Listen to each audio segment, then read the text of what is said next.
In the ever-evolving landscape of the NFL, the evaluation of talent is a perpetual challenge.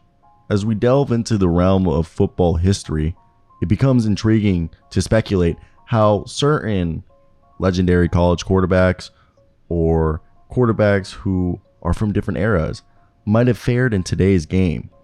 Well, in this video, we embark on a journey through time to explore the skill sets and attributes of quarterbacks who, if transported to the present day, would undoubtedly command first-round attention in the NFL draft.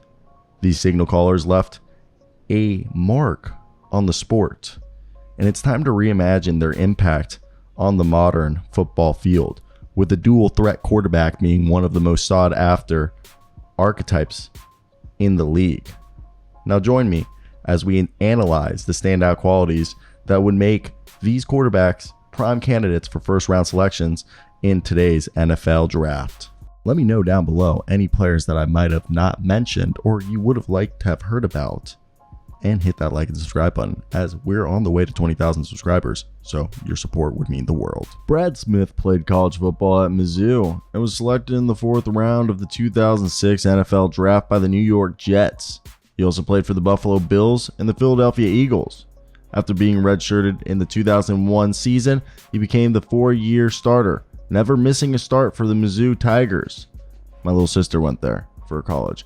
His sophomore year, he established himself as a quarterback in college football, becoming the only second player in Division 1A football history to ever pass for 2,000 yards and rush for 1,000 yards. He also became the first player in Division 1A history to pass for 8,000 yards and run for 4,000 yards in a career, and become the first player in history to pass for 2,000 yards and run for 1,000 yards in a season twice in a career. Second player in history to rush for 1,000 yards and pass for 2,000 yards in a season.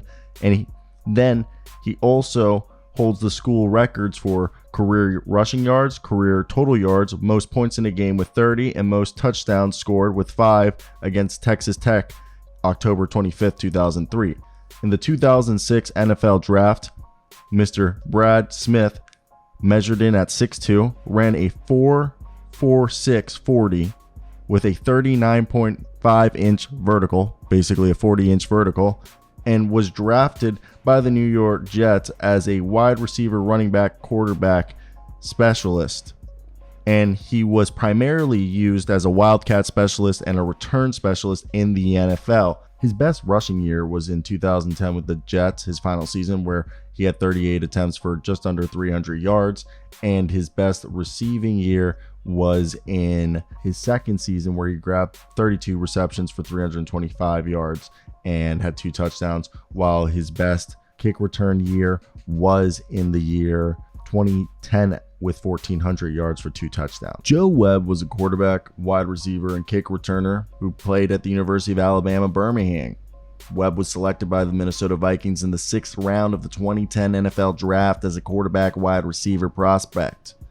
In 2008, Joe Webb's first full season as UAB's quarterback, starting all 12 contests, he passed for the CUSA, Conference USA, record for rushing yards by a quarterback in a single season with just over 1,000 yards. He also ran 4th in the nation for rushing yards for a quarterback. He was voted permanent season team captain by the Blazers at the end of the season. He became the first player in NCAA history as a junior to pass for more than 2,000 yards and rush for 1,000 yards in consecutive seasons. Joe Webb was ranked top 12 nationally of 3 statistical categories: total offense 5th, rushing 10th, and passing efficiency 12th. He finished the 2009 year with 2,300 yards, 1,400 yards on the ground, and was named Conference USA Player of the Year on offense for 2009. And he ended his UAB career with 4,700 passing yards, 2,700 rushing yards for a total of 8,545 offensive yards total. He registered 37 passing touchdowns, 24 rushing touchdowns, and 4 receiving scores. Joe Webb was not invited to the 2010 NFL Combine. He worked out as a wide receiver at UAB's Pro Day. Some of Joe Webb's numbers would have led other wide receivers at the NFL Combine. He had a vertical jump of just under 43 inches, 42.5 inches, was better than any other wide receiver while having a long jump of 11 feet and 5.5 inches. His bench press rep was 21 reps at 225 pounds, best at his group, and he had a 40-yard dash of 4.43 seconds. Now, he ended up being drafted by the Vikings 199th overall as a quarterback wide receiver, and he ended up exclusively playing quarterback for the Vikings. And he ended up playing for the Carolina Panthers, Buffalo Bills, and Houston Texans. He did do some kick returning and catch some passes, but he primarily played quarterback, as he holds the NFL record for the most tackles by a quarterback with 21. Darian Durant, a former college football player at the University of North Carolina, went undrafted in the 2005 NFL Draft. He then went across the border and was a star up north in the Canadian Football League.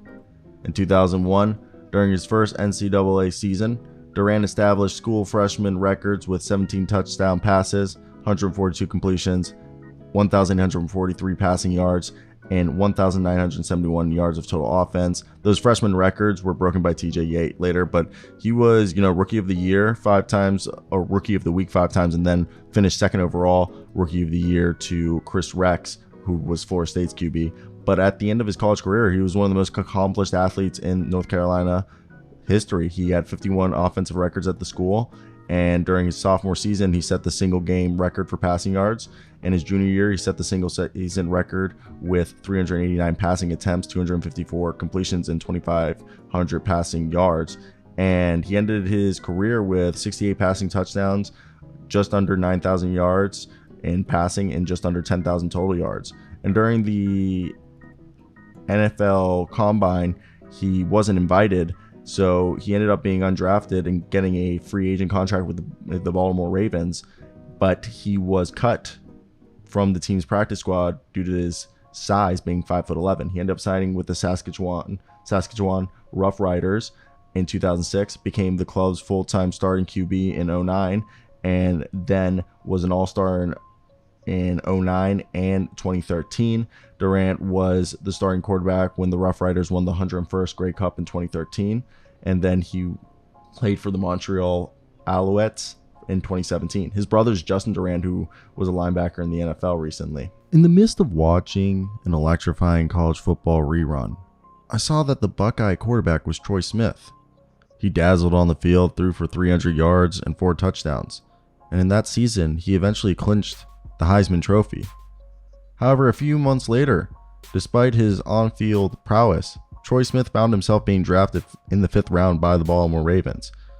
And I truly believe that this man, who was an exceptional playmaker and an elite passer, would be a first-round pick, while players like Jamarcus Russell and Brady Quinn went ahead of him.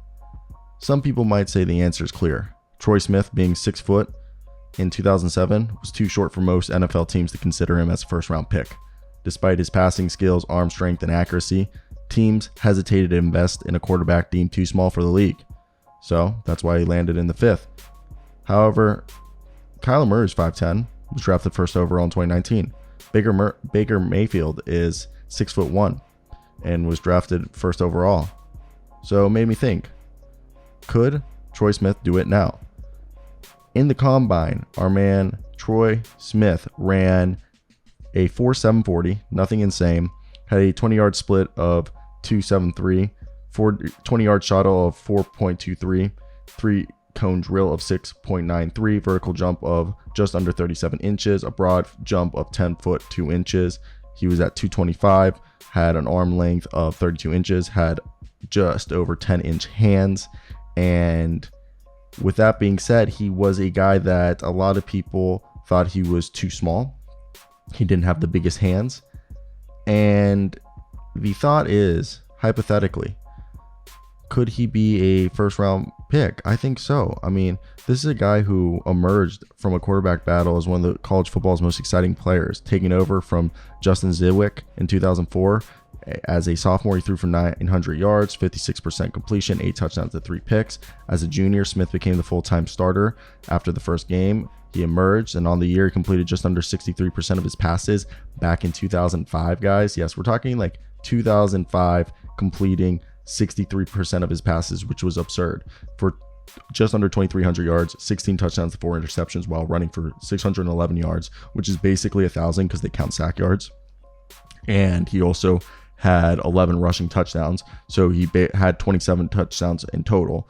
And then he went ahead and won he went on to the next year and won the Heisman as a senior. He had 30 touchdowns to only 6 interceptions. He threw for just under 2,600 yards at 65% completion rate. Yeah, he only ran 200 yards and had a touchdown rushing, but he was a fantastic dual threat quarterback. He was a great runner that combined a very efficient passing game, and the size was the only question mark. I truly believe he would be a first-round quarterback today. JT Barrett played at Ohio State.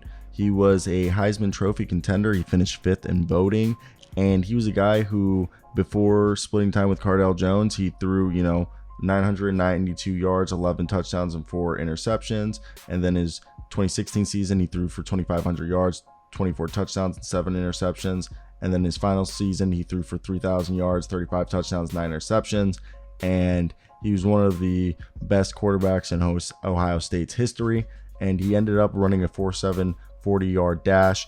And he was a guy that in the NFL, he bounced around, played as a undrafted free agent for the New Orleans Saints, Seattle Seahawks, Pittsburgh Steelers, and Edmonton Elks. And he's now the assistant quarterback coach for the Detroit Lions. So kudos to him. But he would definitely be a guy who would come out now. He had accuracy and everything. I just think the size and the question marks in terms of, I really just think the prejudice because he was a black undersized quarterback was still there until guys like Kyler Murray and stuff broke that, and Russell Wilson. Now we're going to talk about Justin Jefferson's brother, Jordan Jefferson. He threw for 4,700 yards and 34 touchdowns during his career. As of 2020, he ranks 6th in career wins by a starting LSU quarterback with 24. He's tied for 7th in LSU history in passing touchdowns with 34. And as of the end of his career, was 6th in rushing touchdowns by a quarterback with 12. And his career passing yards are 8th in LSU history. Like I said, 4,700 yards. He completed 58.7% of his passes. And he was 6th in pass attempts and 6th in career completions. He holds the record for rushing yards by a quarterback with 1,000 yards. And his ability to, force defenses to count him by, basically either throwing the ball deep or getting yards with his legs was impressive. And he was a guy that he did throw for less than 100 yards in 11 games, or 34% of all games he started. However, in 11 of those games, LSU only lost 3 of them. He was signed as an undrafted free agent by the Tampa Bay Buccaneers in 2012. He played, only a year in the NFL, didn't really hang around, then went to the Canadian Football League and then Arena Football, primarily just played college. But he was a guy that maybe not be a first round pick, but he definitely had all the physical tools to be a sought after player. Everybody remembers Jordan Lynch. If you played Madden, I believe 12 or 13, went to Northern Illinois. I mean, even if you just watch college football, he finished 3rd in the Heisman voting. He wasn't really much of a passer, but he literally got a chance for the Chicago Bears as a running back. He also played for the Edmonton Eskimos, and he's currently the Mount Carmel High School coach in Chicago, Illinois. And he was the starting quarterback for NIU. And basically, he was kind of like the white boy Denard Robinson. And what he did was he ran for almost 2,000 yards one season. He finished 7th in 2012 with, the Heisman voting. And then the other year, he finished 3rd. So he was a guy in 2013 was 3rd when he ran for 1,900 yards, which broke his record from the year before. And he went undrafted in the NFL draft, but he ran a 4.65 40-yard, dash. And again, he's a guy that, if given the opportunity today, might probably be more of a quarterback or maybe a wide receiver, but interesting in its own right. Denard Robinson might be the hardest one to argue, kind of Jordan Lynch. These are 2 that I felt like we had to address because they're fan favorites, and they might, be 2nd or 3rd day guys, but maybe in a new offense today, they could be first round guys. Denard Robinson had 4.4 speed. He, was not invited to the combine as a quarterback, but rather as a wide receiver. He wanted to throw and return kickoff and punts on his pro day, but he didn't do any quarterback drills. and scouts concluded that he should be a running back or a wide receiver. However, in college, he started 26 games in 2010 and 2011 for Michigan's football team, and then played the same position as a senior in 2012. And he threw for 6,250 passing yards over his career, completed 57% of his passes on 747 pass attempts, averaged 8.3 yards per attempt, had 49 touchdowns to 39 picks, also ran for 4,500 yards, 6.5 yards per carry, 42 touchdowns.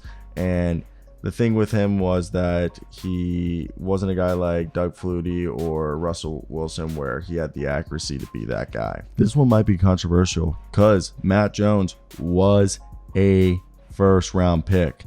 He went to the University of Arkansas. He was a 6'6", 222-pound wide receiver. He finished his 4-year career at the University of Arkansas as the all-time leader with 8,392 total yards, 77 total touchdowns responsible for. He was also the SEC's all-time rushing leader for a quarterback with 2,535 yards before Florida, Tim Tebow, and Mississippi State's Nick Fitzgerald surpassed him. Matt Jones wowed scouts with a 4.37, yes, a 4.3 40-yard dash at the NFL Scouting Combine in 2005. He was the 21st pick by the Jacksonville Jaguars, the 19th highest first-round pick in Arkansas's history. He was fast twitch, speed, explosive, agility. You're talking about a 6'6" quarterback who could throw the ball, had 230 pounds. Basically, this guy would be like the number 1 overall pick. And they drafted him he was a college quarterback who was drafted to be a wide receiver in the first round. Like, he didn't really play wide receiver at any point full-time in his career. And he still had a decent career, but I'm just saying, it's pretty insane that this guy was just an absolute dog. The guy would be number 1 overall. I'm sorry if you don't believe me, number 1 overall. Of course, how are we going to make this video not talk about West Virginia's Pat White? Ran a 4.5 40, current offensive assistant for the Los Angeles Chargers, was drafted 44th overall in 2009 by the Miami Dolphins. And look, he ended his last year with a career high 1,800 yards, 21 touchdowns. And for his career, he finished with 6,000 yards and 56 passing and 4,480 yards rushing and 47 touchdowns on the ground, with a total of 10,531 total yards on 103 total touchdowns, and finished his career 6th in amongst most career victories as a starting quarterback with 34. And as he was never an All-American, he can never be a college football Hall of Famer. He went into the 2009 Combine and was asked if he was willing to play other positions, and he said he was praised for his workouts at quarterback. He was also drafted in the MLB, and he worked out exclusively at quarterback, contrary to reports that he would run routes and all of that. But yeah, he'd definitely be a first-round pick today. If you guys have made it to the end of the video, please hit that like and subscribe button and tell me if you guys like it, because knowing your support and all that good stuff means you guys want to see more of this. And this, I mean, it didn't take the longest to make this, but they do take a little bit longer than usual. So that's the whole thing. If you guys did like it, let me know and we'll do this more often.